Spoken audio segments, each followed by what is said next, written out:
Richard Southern is back from vacation. Good to see you, Richard.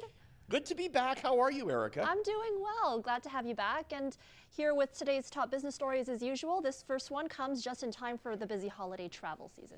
Yeah, and it's good news, Erica. And it's news I guess we wouldn't have guessed when we were buying maybe some expensive airfare tickets this past summer. But Stats Canada says today airfares here in Canada, they're actually moving quite a bit lower.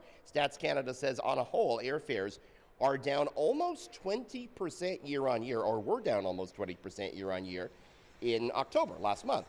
And it's reflective, the agency says, of the fact that consumers are now curtailing their travel plans in response to the strained purse strings, the 2 years of high inflation.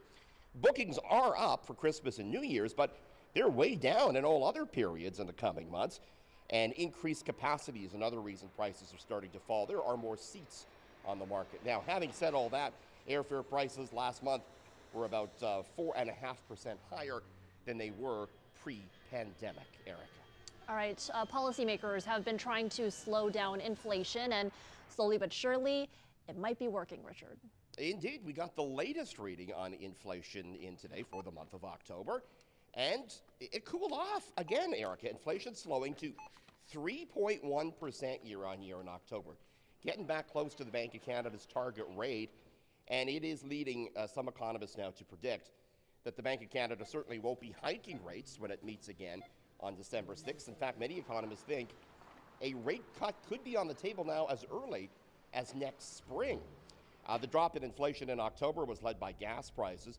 As for the grocery store, food prices increased, but at a slower pace. They rose 5.4% year on year.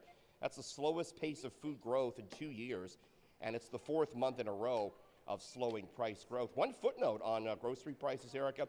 Major Canadian grocer Empire, the parent company of Sobeys, announced today it will extend price freezes for several products between this month and January of next year. So things are getting a little bit better on that whole inflation front. Yeah, it's certainly needed. Okay, finally, Uber is seeing a big boost in business in one part of the city. Scarborough, and it looks like it has to do with that premature shutdown of the Scarborough RT that happened this past summer. The ride-sharing app announcing some statistics today, Erica, showing that since this past summer, rideshare trips have grown by more than 70% in Scarborough compared with other regions of the city.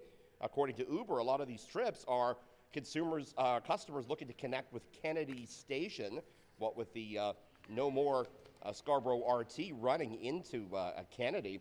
Earlier this fall, Toronto City Council voted to temporarily cap the number of licenses for rideshare drivers.